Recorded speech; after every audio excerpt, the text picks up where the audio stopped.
It's another episode of the HR Champions podcast, and joining us today to share her insights, experience, and expertise in HR is the HR manager of QPAX Traffic System Incorporated, Miss Giselle Ignacio. So, Miss Giselle, thank you so much for saying yes to this invitation, and we are really glad to have you here. Hi, good morning everyone. Okay. Sige, before I go on to my questions of about HR, Miss Giselle, baka pwedeng bigyan mo muna kami ng quick walkthrough of your career in HR. Okay, so technically, I've been in the HR industry for almost 10 years. So, I started my career as an HR coordinator. Syempre, from the bottom muna tayo Okay. to the top, Yes. sabi nga ni Megan Trainor. But yan, I started as an HR coordinator back in 2012. And then after that, so I was exposed to different facets of HR, but mostly on recruitment. After that, I was assigned to handle our construction and automotive industry because I was hired in a multi national company back then. So after that, I transferred working with a multinational company again. But this time, my work is focused more on the international side. So I was recruiting for our US branch, and then after that, I started working with a local company. So it's an office furniture company, and this is the time where I was exposed technically to all of the facets of HR. So technically, it's more on parang generalist side. Kasi Okay. in my first two jobs, it's mostly recruitment talaga. Mhm. But with my third job, ito na yung na-expose ako with all facets. Mhm. So from recruitment to comp and ben, to employee engagement, to even admin work. Kasi during the time, I was the only HR and it's a small organization. One man team ka? One-man team. So, Okay. syempre, as a newbie in the industry, kasi recruitment lang yung hawak ko, tapos nasabak ako dun sa ganong lahat Oo. kailangan ko Lahat. malaman. Even yung compensation and benefits na before kasi manual pa Excel pa. Oo. Pero, and even coordinating with different government agencies were different back then compared to where we are now. Kasi Mhm. lahat ngayon, automated na. So, and yung communication before is quite challenging compared to now kasi ngayon marami na available na resources online. Unlike before na you have to go to the government agencies to ask. You have to call their hotline to ask. Although ngayon tumatawag pa rin, pero mas convenient na ngayon. Yes. And then, of course, even the yung culture building during that time, I was also exposed. And very helpful sa akin back then yung mga forums online, and even yung mga Facebook groups actually. Oo, So I was laking tulong reading nun, 'di ba? information. Yes, I was reading information through online and getting tips to my co-HRs kasi nga wala, one-man team ako before. And after that, I was promoted to another company which started my managerial work. It's a retail company, e-commerce retail. And then that's the time that my knowledge or my experience with HR broadens kasi we were handling multiple sites across the Philippines. So mas malawak na yung hinahandle. And then now, after that e-commerce retail company, pandemic happened. So fortunately, my previous company is the same owner with my current company, which is an IT company. Talaga? Galing, So yes, oo. So technically, I know the people. I mean, kilala ko na din sila. So, mas So I madali yung was adjustment, fortunate, no? mas madaling adjustment, and like what I said, ayun, I was fortunate enough na ma-assign dito sa IT industry, which is very timely and in demand right now and really different from my experience before. Kasi Mm-mm. automotive, construction, furniture, Ngayon ay, retail, e-commerce, tapos IT. So talagang ibang-iba siya for me as an HR. So although there are other facets na pare-pareho lang naman, mm-mm. but when it comes to culture and yeah, when it comes to culture and the practices, there are a lot of differences and adjustments made as an Mm-mm. HR. So you have to blend pa rin. Okay. Yun. Ang galing ng journey mo. Yung mga lahat ng industries na top mo. Okay. So, is HR something you pursued ba even before? Let's say when you were in school, na you see yourself Mm-mm. na HR yung gusto ko. What's the story? Well, actually, originally, my plan way back in college was I wanted to be a doctor, a physician Wow. specifically. But during college, ang hirap pala ng mga science subjects. But I studied BS Psychology kasi in Mapua. Mhm. And actually, it's known for engineering school, but Yeah. actually, meron doon psych course. So I took psychology, and they have an industrial psychology subject, which Mhm. catches my interest. So, doon ako natuto ng mga group dynamics, ng mga Mm. pag-organize ng mga events and activities. So in terms of yun nga, yung dealing with different people, not only my classmates, my professors, but we also tap different professionals and and different industries back then. So doon ako na-expose na, ay, may ganito palang kind of work na pwedeng maging profession. Kasi yung HR before, for me lang naman ha, Go. hindi siya masyado kino-consider as career before, I think. Ah, So, ah, ah. no offense naman with other professions or HR professionals before. But as a college student before, hindi ko naisip na pwede siyang maging profession. Hindi ko naisip na yung mga nag-i-interview is assigned to a certain department Mm. before. Mm. So now, actually, parang it's a full circle moment for me because now I'm here and I'm loving every bit of HR because as an HR profession, you grow every day actually, and from different industries, you learn something. Mhm. Like what I said, I've been to multiple industries and iba-iba yung atake per industry. Yes. Oo, iba-ibang approach, 'di ba? Yes, iba-ibang approach, Mm. yes. So, any plans of taking up your dream of becoming a doctor? Actually, wala na. I'm happy na with my current profession. Nice. Okay. So in your years of being in HR, so ilan 10, 12 years? Being in HR? Yeah, more than 10 na. More Oh, than more than 10. 10. Okay, so in those sige, let's say 10 years of being in HR, I'm sure you have gained and developed skills, 'di ba? That made you succeed in HR. So if you were to choose um top 3 skills that help you, or siguro for you, ano yung top 3 skills that every HR practitioner should have for them to survive and succeed in the human resources space? Natawa naman ako sa survive. Pero anyway, for me, no, over the past years, I think number one, really, really, is communication. Communication. Being in the HR field requires a lot of communication skills, actually, that Yes. you have to improve because of course when you join HR hindi naman agad okay yung communication skills mo, but eventually as you grow in this field you will observe yourself improving when it comes to communications.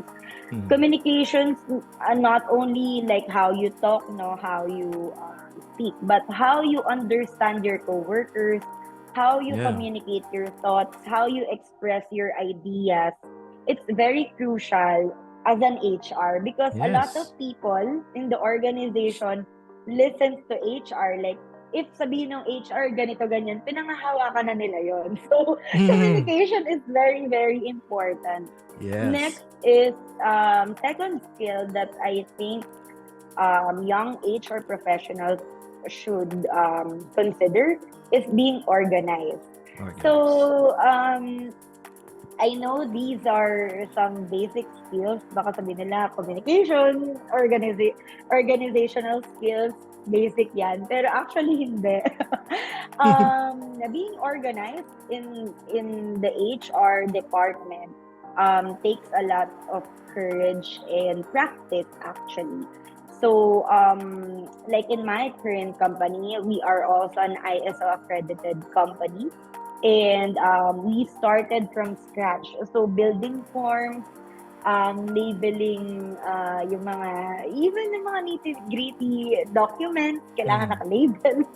And Oo. even the policies. So, you have to be organized. You have to set the standard kung ano man yung current DOLE practices. You have to adopt kung ano man yung industry that you belong right now. And aside from the organization ng mga documents, of course, yung thoughts and yung plans mo for the HR, especially if you are leading your team and your department, you have to be organized. You know, you must know which one to prioritize and which one to execute. Kasi when it comes to work, lahat urgent. Yes. Sabi Oh. nga, marami kang makaka-work na mga Russians, yung mga Oo. mahilig magpa-rush. Pa-rush. So, yes. So, you have to be organized in your thoughts, in your game plan, actually, Mhm. how to execute certain facets in HR, especially HR, yun nga, ang dami niyang facets. So, if you are currently experiencing being a one-man team, or if you're fortunate enough na meron kang team to support you, either way, kailangan maging organized kayo. Yes. So, may tao ka or mag-isa ka, kailangan mo maging organized. Mhm. And then last skill that I think must have if you are an HR is being people oriented. I know from the term itself is human resource. So technically, you as a human, you have to be a resource for the management and Mhm. also the employees that you are working with. Kumbaga, ikaw yung voice din nila. So between the two departments, you have to mitigate and then you have to have that level of relationship with them. So professional relationship, of course. Mhm. So that's those are the three skills that I think you have to have or earn, or you have to Develop. improve, develop Mhm. yon Okay. So, in your ulitin ko. HR career. Yes, that's communications, being organized, and then being people-oriented. Right? Yes, Okay. I just want to add lang doon sa communication. I think one skill talaga that I admire among HR people is their ability to listen. 'Di ba? Sobrang yes. sobrang importante na they know how to listen. Not just hearing, but like yung understanding what is this person trying to say, 'di ba? Ano yung body Actually, language, so kasama yun, 'di ba, for HR, true. 'di ba, for them to understand. So that's part of listening. And also when you listen, ito lagi ko ring inaano to, you try to set aside your personal bias or your personal opinion, 'di ba? Kasi Actually, you have your objective own. lang dapat. Oo, Yes, yun, yes, yes, that objective lang. So, parang kasi ako, pag may kausap, parang for me to listen really effectively, kailangan i-set aside ko yung ano ko yung personal opinion ko. And that's really important for HR. Especially iba-iba yung kausap mong tao, 'di ba? Iba-ibang personalities, iba't ibang beliefs, 'di ba? So, minsan kasi true. parang pagkausap mo, parang nire-ready mo na kaagad yung reply mo, 'di ba? Hindi dapat gano'n. So, especially for HR, you have to really understand people. And Yes, parang ano 'yun, that's one of the foundation of being an effective communicator, 'di ba? true. Okay, sige. Eto naman. ano yung pinakamalaking challenge that you have faced in your HR career? Like, ito yung Okay. pinakamahirap na experience ko so far. Ano yun? Actually, marami ako na-experience.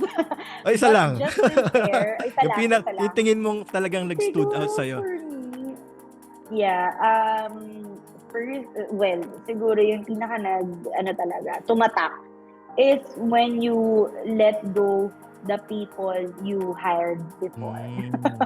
So parang relationship lang, no? Parang ka nakipag-break sa katrabaho mo. Pero Mm-mm. it's more on letting go people, either meron niyang disciplinary action, Mhm. either meron niyang may problema sa company, or may other issues na syempre hindi naman natin pwede discuss. But Mm. siguro it's more on yun nga, letting go people with the right talent. Siguro yun na lang. Yung Mm. medyo nakakapanghinayang, but at the same time, it's part of the HR job actually. Mm. Kasi those people, syempre, when you hire them, you believe in them, di ba? So, kumbaga, lahat ng skills, and you are hoping that they will stay longer in your company, but eventually, due to some unforeseen circumstances, you have to let them go. So, pwedeng two-way naman yung ating reasons usually. It's either kay employee side, umalis siya, or sa management side, tinanggal na siya. So, of course, when you are building a culture in the company, you have to immerse yourself with the employees. And then, if there are situations, yun nga, unforeseen circumstances, that you have to let go of certain employees, especially with good talents. One of the challenges yun ng HR, I think. Well, at least for me. Yun yung mahirap. Oh, I understand. Especially kapag ito shinare lang din ng isa kong guest. Parang siya yung tawag niya executioner eh. Parang siya yung Mahirap magbigay. Oo, siya yung bearer of the news na sorry, we have to let you go, 'di ba? With variety of Yes, reasons. oo. Pero that part talagang again that takes professionalism kay HR, 'di ba, to Yes, actually. 'di ba na din papasok yung you have to set aside your personal feelings with 'di ba? Again, like what you shared, na True. talagang naniwala ka dun sa employee. It just happened na Oo. for business reasons or whatever. Again, we have to part ways with you. And then syempre True. And sad. also, and even kahit naman hindi yung managerial role, no? Even if you're in the entry level, tapos you are recruiting people. Example, even if yung sasabihin mo lang na you did not pass, parang ang sakit din kasi. Tapos makikita mo sa mukha nila na very hopeful sila dun sa job. Oo. For some reason. Ang hirap nun kasi back then in my career, yun nga, yung mga early recruitment days ko, I was recruiting yung mga blue-collar jobs yun, mga technician, yung mga ganyan. And then, before, just to share, yun nga, natuwa lang ako dati kasi meron kaming employee na hinire. Tapos sobrang tuwa niya. Nagbigay siya ng mga Talaga? prutas. Talaga? Ang galing, no?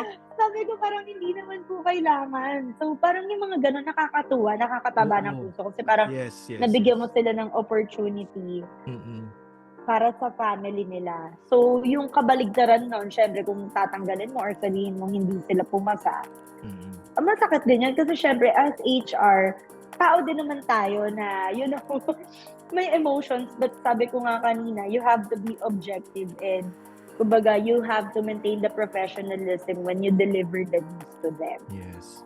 I feel you, Miss Giselle. Kasi may nagkwento rin sa akin na talagang, yun din, nag-hire siya. Tapos, sobrang thankful yung employee sa kanya. Na nagbigay, hindi naman token, parang, ang nangyari naman, actually nakalimutan niya na kung paano niya natulungan yung empleyado na yon. Tapos, somewhere, parang nakapila siya. Tapos, tinawag siya. Ma'am, dito ka na. Parang pinasigit siya. Pero without her remembering, sino ba to? Pero empleyado pala Mm, nila. mm, Pero tumatak dun sa employee kung sino siya kasi siya yung tumulong to get that yes. job. So parang ang ano ng ano, ang ganda ng ganung experience, no.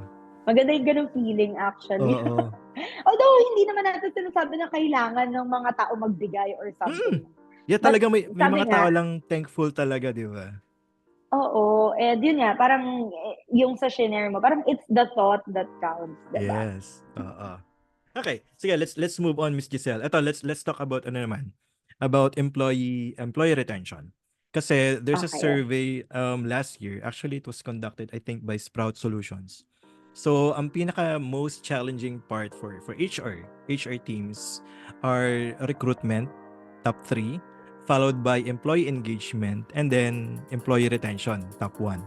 So, nung una ko nakita, parang hindi ba recruitment yung pinakamahirap? Yun yung una kong ano. Kasi, hindi pa ganun ka-deep yung understanding ko about HR. But for me, parang recruitment at first. Kasi, that's the time HR, of course, bago ka mag-hire, you have to conduct a study, di ba? Ilan ba yung kailangan i-hire? Ano yung qualities or Yes. qualifications that we have to hire, di ba?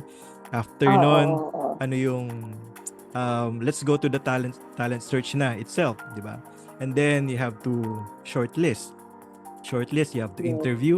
interview, depende kung ilang rounds, and then after that, job offer, negotiation, and then onboarding.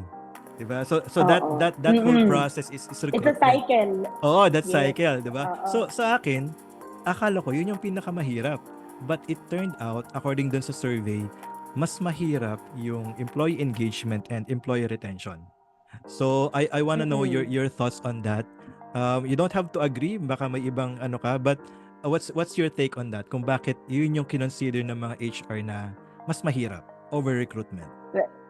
Well, actually, since you mentioned na result siya or survey siya from last year, I think there's a huge factor when it comes to what happened to us, no, which is yung COVID.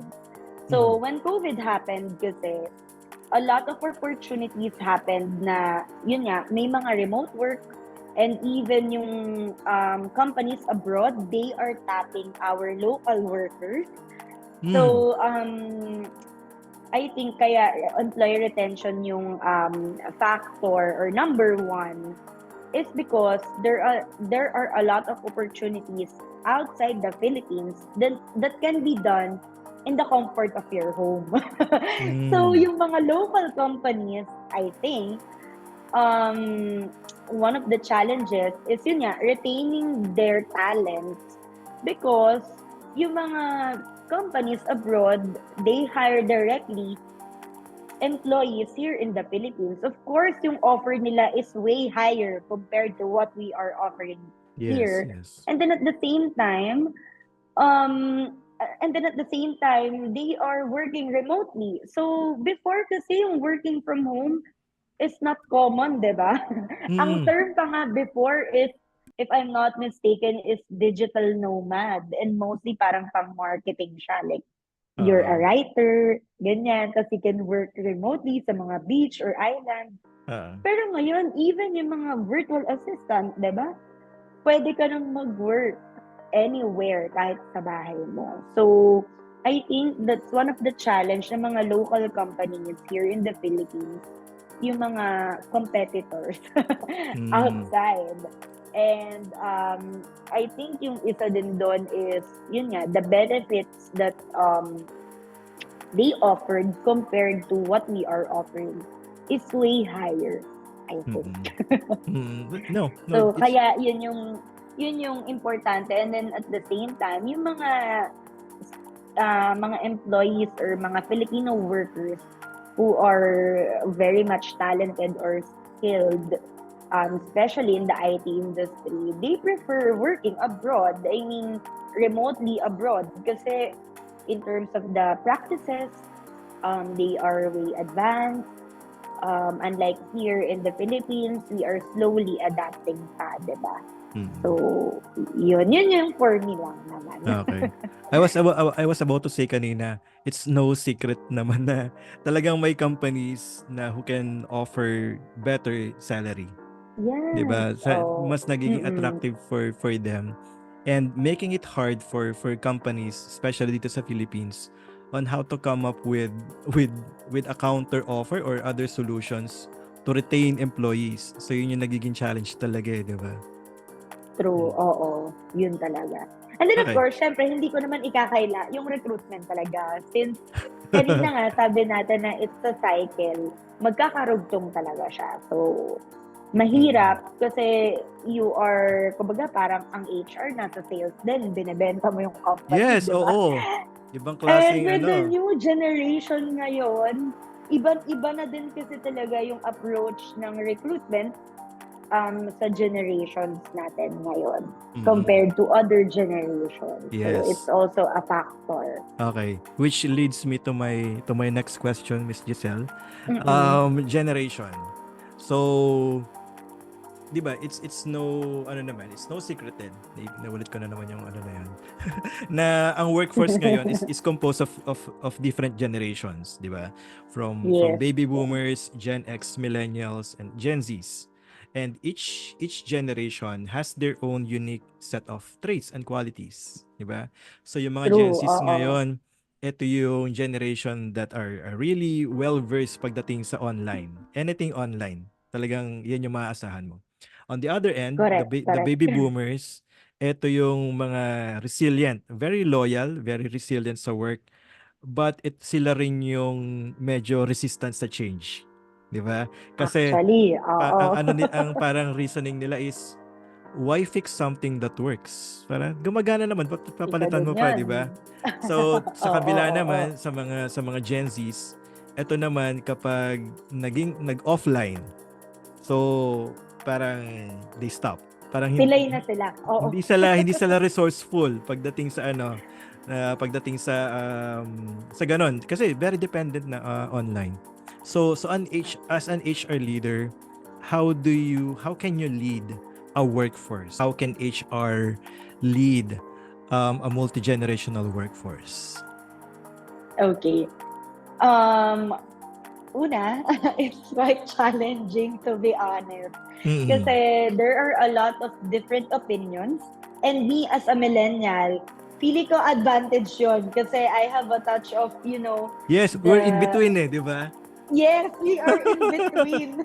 Oo. But of course, if a different point of view, like example, you're a Gen Z and then you are working with a boomers or Gen X, or if you are a Gen X and working with Gen Zs right now. Yung sinabi kong skills earlier na tatlo or babalikan ko din. So, yun nga, number one dyan is yung communication skill. As an HR, you have to mitigate with the different generations, no, in the workplace. And then understand what they are going through. And actually, kahit mag-research ka online, marami kang makikitang practices and all that you can apply. But of course, it still varies depende dun sa inyong industry and environment. Yes. Working with different generations especially as an HR plays a crucial role, no? Because you set the tone for the culture in the organization. So one thing that you can do is to do a survey.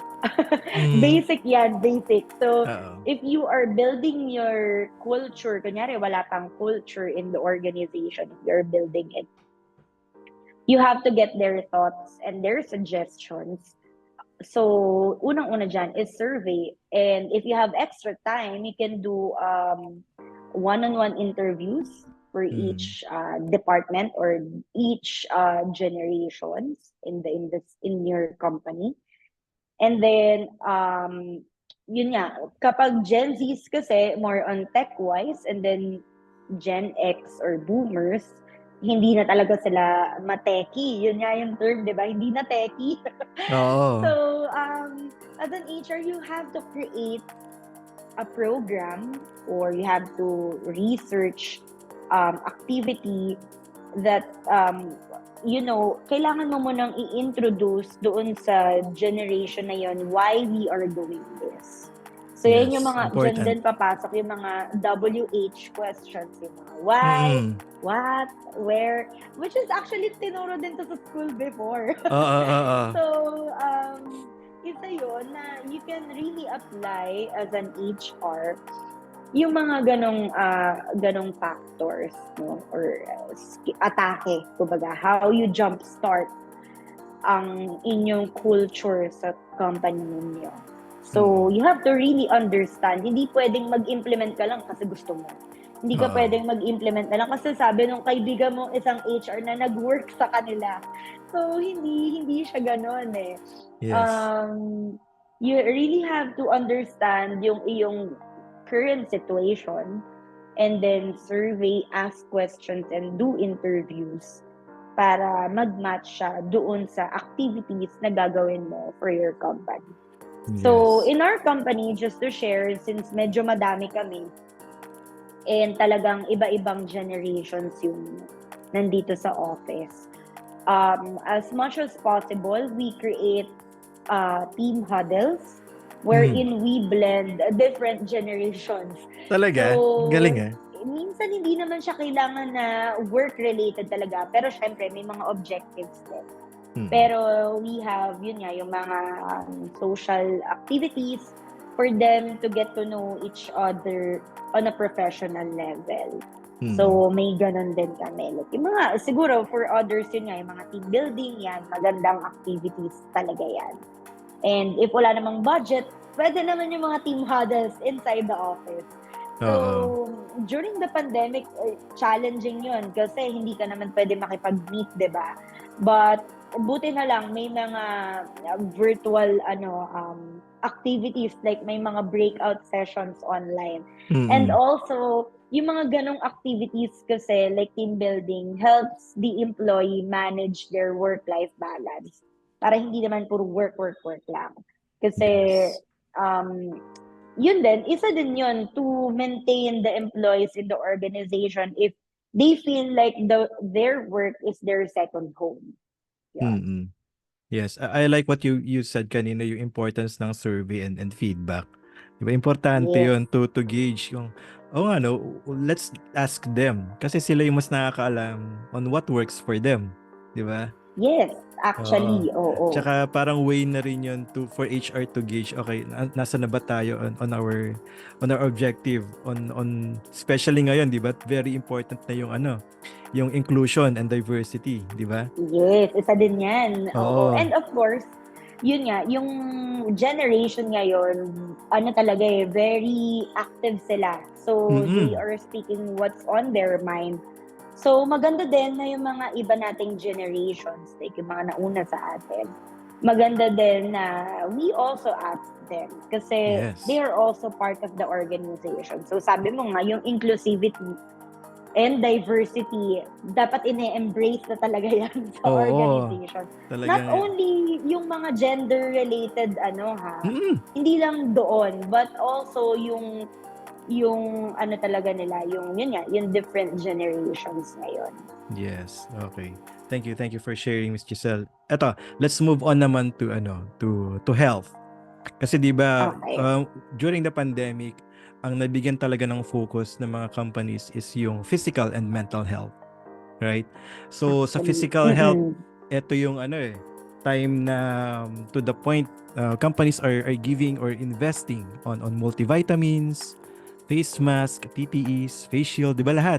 So provide din ni company for employees, no? Parang no questions asked na nga eh. So we need that to help our employees, to protect them, 'di ba? So that's the physical health. Tapos nandiyan na rin yung, I'm not sure kung familiar ka sa online yoga. May ginawa na rin 'yun, 'di ba? Pati Zumba nga eh. Zumba, 'di ba?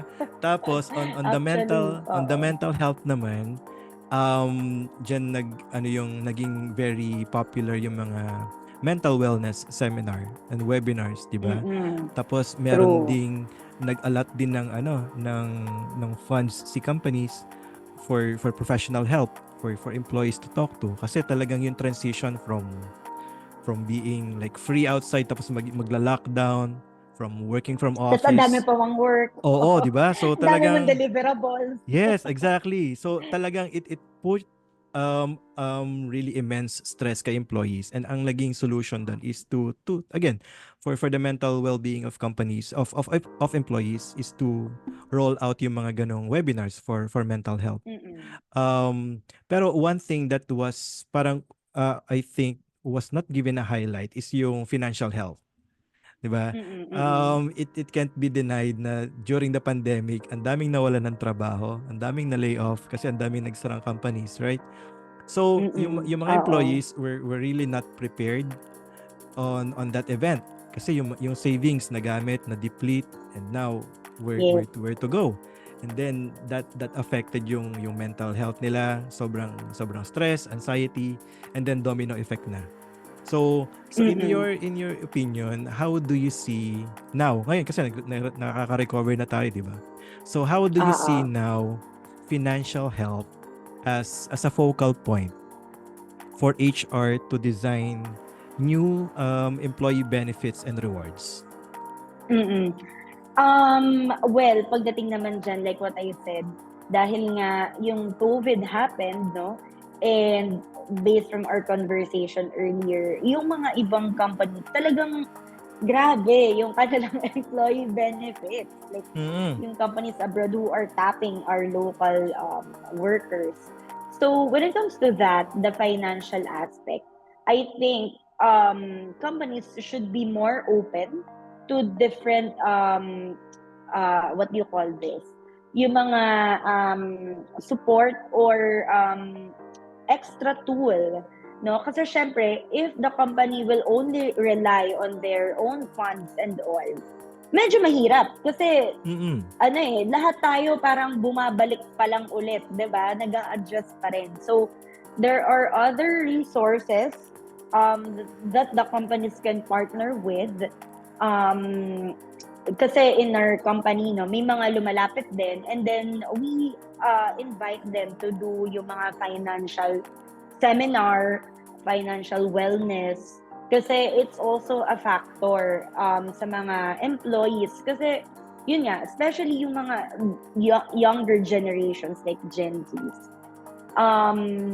hindi naman sila ganun ka-familiar or ka-familiarize with how they manage their salary. Syempre, yung mga finances nila. So, these companies, so marami naman dyan, no, yung mga financial companies, they offer financial seminars actually, and we invite them.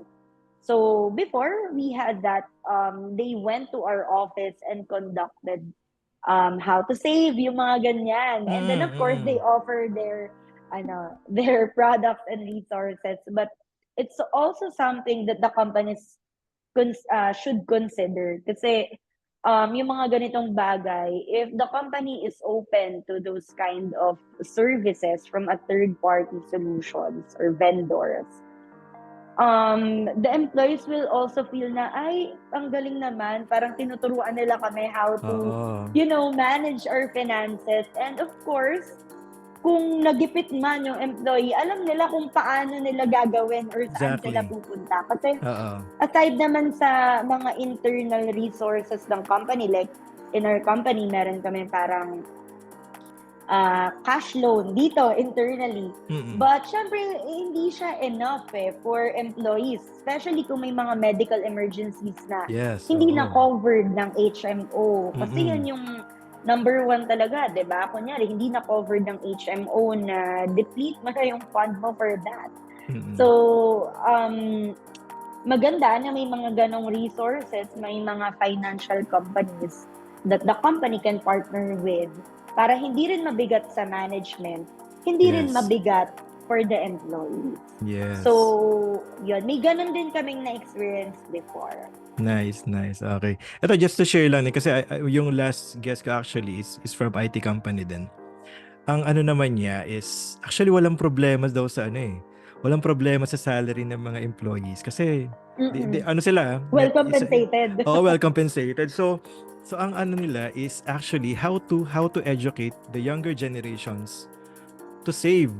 Kasi since ang lalaki ng sahod, they have this YOLO mentality. So, Actually.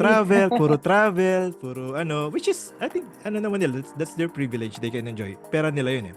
But on the management Mm-mm. side, what if we can educate our employees to save and how to manage their funds?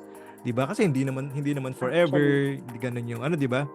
Paano pag nagka-pandemic sa knock on wood na ano, na Oo, wag nagkaroon naman. na magkaroon ng layoff. So, at least 'di ba, they are prepared. So I think yun yung Yes. that's what they want to reinforce sa mga employees nila on the younger generation Oo. na to Tama. save and invest. Mm-mm. So yun yung ano, kasi sadly hindi tinuturo sa schools eh, 'di ba? Yes, So, actually hindi nga. 'di ba? Kaya buti na lang may mga financial companies. Although hindi din, I'm not sure ha, pero in our experience, hindi pa ganun ka vocal or hindi pa ganun ka aggressive yung mga financial companies sa pagtatap din ng mga companies eh, I see, I na see. mag-educate. So, and yun nga, sabi mo, hindi talaga siya tinuturo sa schools. Kumbaga, dito sa company, parang napagkukwentuhan lang. Oo. So, yung baga share lang ng isang experience niya. So, maganda din na maging open yung management and yung employees pagdating dyan sa mga financial wellness and how to save and to prepare for their future. Yes, correct, correct. Okay, eto let's move naman sa ano, ito na-touch mo kanina, artificial intelligence, AI. So I'm Okay. sure you're very familiar, pero ako hindi ako authority sa AI. So we're not going to deep dive into the details of it. But AI is really here to stay. It's really here to Yes. parang no other way but forward, 'di ba? Yes. So, Oo. artificial intelligence being a tool with such an immense potential for every industries. Actually, lahat, 'di ba? Actually, lahat ng industries Lahat na. Yes. gumagamit na ng Oo. AI. And Correct. iba-iba yung forms ng AI, 'di ba? Hindi lang naman yung ChatGPT. I think ang dami pa, Yes. ang daming forms. So, how do you see AI and other technologies being a tool that HR can make use of para mas mapadali Mm-mm. yung mga processes ng HR within the company? Well, actually, when it comes to AI, siguro majority ng mga tao, pag natatakot sila kasi hindi nila alam pa kung what is AI. But, in every technology or in every product, there are pros and cons. But for me, as an HR professional, I believe na yung AI will be an advantage to each HR professionals. Most of the processes in HR are in a cycle. So there are instances that can be, shorten the process through the help of AI. So, yun nga, in terms of standardization, malaking tulong yung AI because, kasi it generates data for you. Yeah. But of course, you have to check, kailangan mo pa rin mag-fact check if legit ba yung na-generate ng AI. But mostly, it relies on data. So, as an HR professional, if you will use AI, dapat maayos yung iyong data because it will extract information from there. Aside from that, no, AI, for me, hindi naman ako biased sa AI, but I think it's really an advantage to not only HR professionals, but also in other departments. So, yung iba kasi kinakatakutan na, hala, baka mawalan kami ng work kasi yung Yun yung computer na concept, yung gumagawa. yun yung thinking, 'di ba? Oo, yun yung thinking. But actually, if you will think about it, syempre, mas may utak ka pa rin compared to Yes, of AI. course. And sometimes, kasi ako, I tried using yung mga ganyang chat GPT and also during the time na na-launch siya, na-curious din ako, I did my own research. Actually, there are instances, in fairness naman dun sa chat GPT, may mga disclaimer naman sila. Yeah. So, di ba? May disclaimer na this data are not up to date, may mga ganyan. So, at the end of the day, you still have to assess, no, which data are you getting from.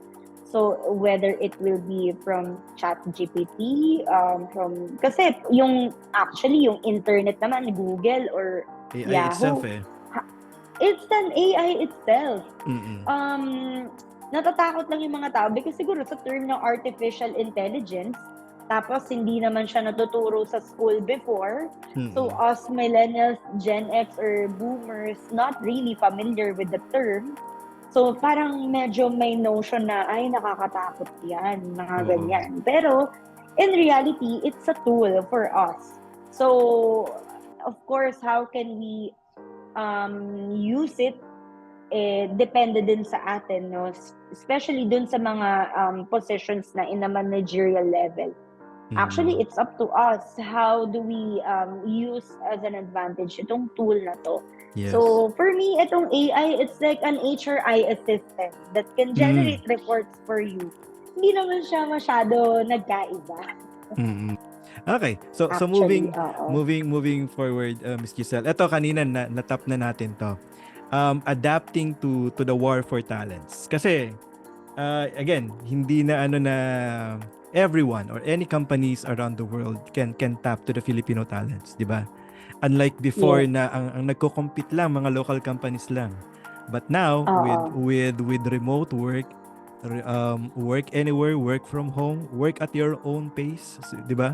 So naging ano na, True. naging mas ano yung competition when it comes to talent. So, how is your company adapting to this phenomenon? Na talagang, Mm-mm. again, it makes the competition fiercer. It makes HR work more, research and study more on how we can attract. Kasi yung talent natin, hindi naman, let's say kung niche specific, let's say IT. Um, konti lang yung talent when it comes to IT. Tapos ang dami Yes. pang nagko-compete. So, how are you going to adjust to that? Well, actually, we are experiencing that. Kasi as an IT company, no, Oo. now we have developers and those developers are really in demand right Mm-mm. now. So when it comes to global war, we are really affected. Hindi ko naman itatanggi yun. We Mm-mm. are really affected, but at the same time, we have to level up our Yes, benefits or exactly. what's in it for them. Yun talaga yun eh. At the end of the day, what's in it for them, for the employees? Why they will work for us? So, when it comes to that, we, as much as possible, we wanted to try or to be at par with the global standards when it comes to the benefits of our Mm. employees. So, and also not only the benefits now, but in terms of the skills that they will learn when they are working for our company, it's very crucial. So we engage them with different activities, with different webinars or seminars for them to be, yun nga, at par with the global standards, especially in their skills. Kasi in IT, ang bilis ng pacing. Ang Oo. daming bago lagi. So, Yes. they have to keep up, um, not only for the IT talents na yung mga developers, but also for the other departments. As much as possible, we try to, improve not only their financial aspect, but also their skills. Yeah, Kasi important. ngayon hindi na lang compensation yung important eh. And ngayon pati yung learnings, kung ano yung matututunan ng employee, tinitignan na din yan ngayon. Mm. So as much as possible, yun, we try to level with those global companies. I understand. I like what you said na talagang importante rin yung ano yung training and growth for them eh. 'Di ba? Yes, Especially oo. for generations ngayon na ano eh. Again, compensation is important, but for them they are also looking for other things eh. 'Di ba? Na okay, Correct. like what you said, it's what's in it for me aside sa compensation. Will I have growth? Will I be able to gain new skills, 'di ba, sa company na 'to? Yes, So that's where I tama. think programs ni HR comes in na again hindi lang compensation, hindi lang increase, 'di ba? So Correct. meron tayong programs designed for upskilling, 'di ba? So that's very Mm. important. Okay, eto. Oo. If there's one misconception about HR, Kasi madami to eh. Oo. If there's one, Nako. if there's one misconception about HR that you want to disprove, you want to bust na hindi yan totoo about HR, what would it be? For me, no, I'm not sure kung ganito din yung sa iba, Go pero lang, sige. for me, yung kalaban yung HR or mas sungit Yeah. yung HR. Yun talaga eh. Kasi Okay. napansin ko lang, no, before, nung hindi pa naman ako nasa managerial position, yung mga employees takot pag pinatawag ng HR. Eh, dalawa Mm-mm. naman yung reason. Pwedeng na-promote ka or may ginawa kang mali.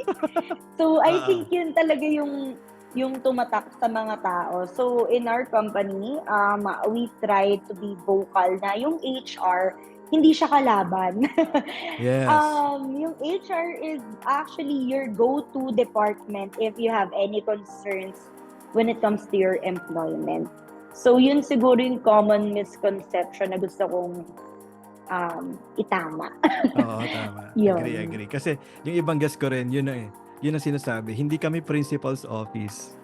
Yes, Yun hindi yung kami ano nila. principal's office or Oo, 'di guidance. ba? Hindi kami guidance ano. We are here to help. We are here to help you to listen to what you're saying.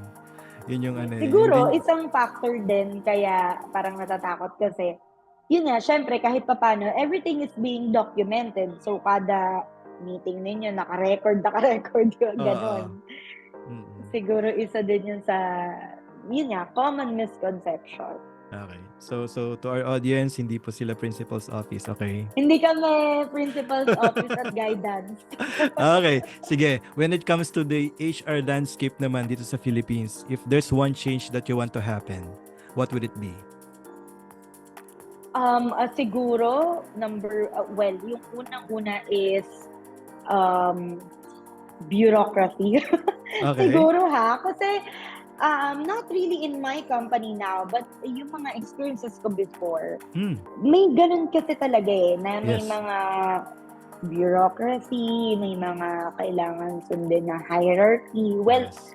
those are there para, kumbaga, maging guide. But, unfortunately, there are instances na may mga power trips, Politics. may politics, hindi talaga mawawala yan. So, as an HR professional, you have to be open and flexible sa mga ganong concerns, no? And sad to say na it's really happening in the industry or in our workforce.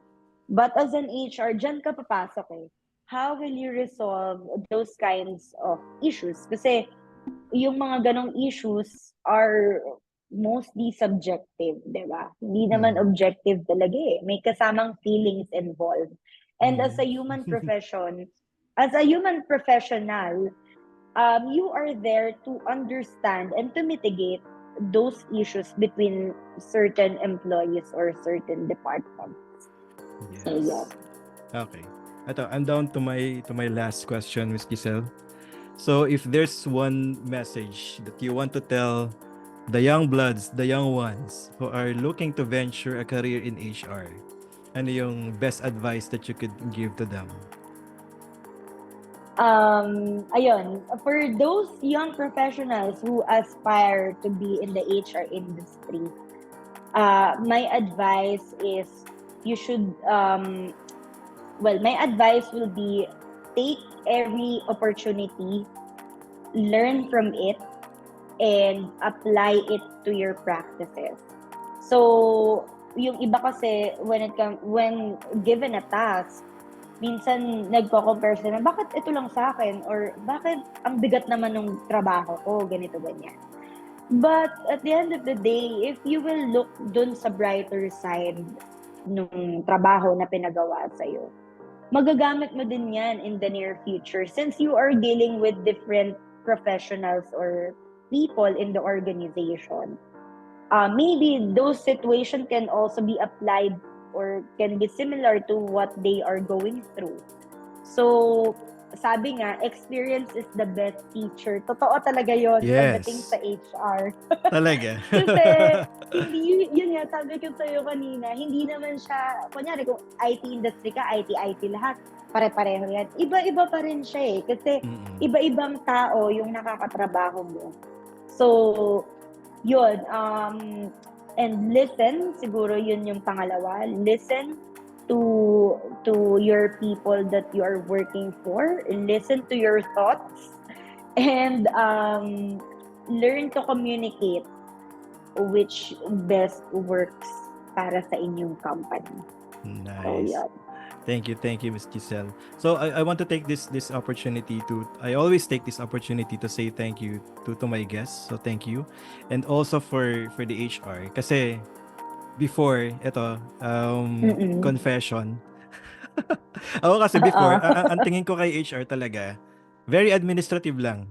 That's it. Yun nga. Oo, Yun yung oo. tingin ko. And then, may konting principal's office, yes.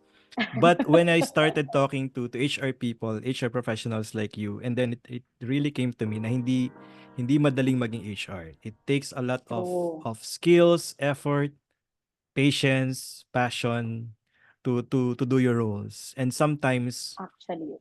HR is unrecognized eh. 'Di ba? Hindi, it's a thankless job, sabi nga Actually. nila. 'Di ba? Kasi truth be told, hindi HR yung nakakakuha lagi ng ano eh, ng recognition. It's either usually sales or marketing or ano. Pero si HR, it's a silent ano lang siya. Silent cheerleader for those teams, 'di ba? Actually. So I Oo, want to take oo. this opportunity to thank you for your service being an HR. So I hope Well, you you're continue welcome. your passion. Okay? So may Yes. ano pa tayo, may 8 minutes pa tayo. So before I end the podcast, we have this short game called HR Champions Podcast Fast Talk. Oh, okay, okay. Familiar ka ba sa Fast Talk? Oo. Okay, so two choices, just give me your best choice. No right or Okay. wrong, no need to explain naman. Okay. So Okay. work from home or on-site? On-site. Talaga? Company outing Yes. or Christmas party? Company outing. Okay. Empathy or competency? Empathy. Recruitment or training? Training. Uniform or dress down? Dress down. Microwave or ref? Sa pantry? Microwave. Talaga? Galing. Windows or Mac? Windows. Ay, same here. Presenter or part of the audience? Presenter. Nice. Calendar or email? Calendar. Okay, and then last, Facebook or LinkedIn?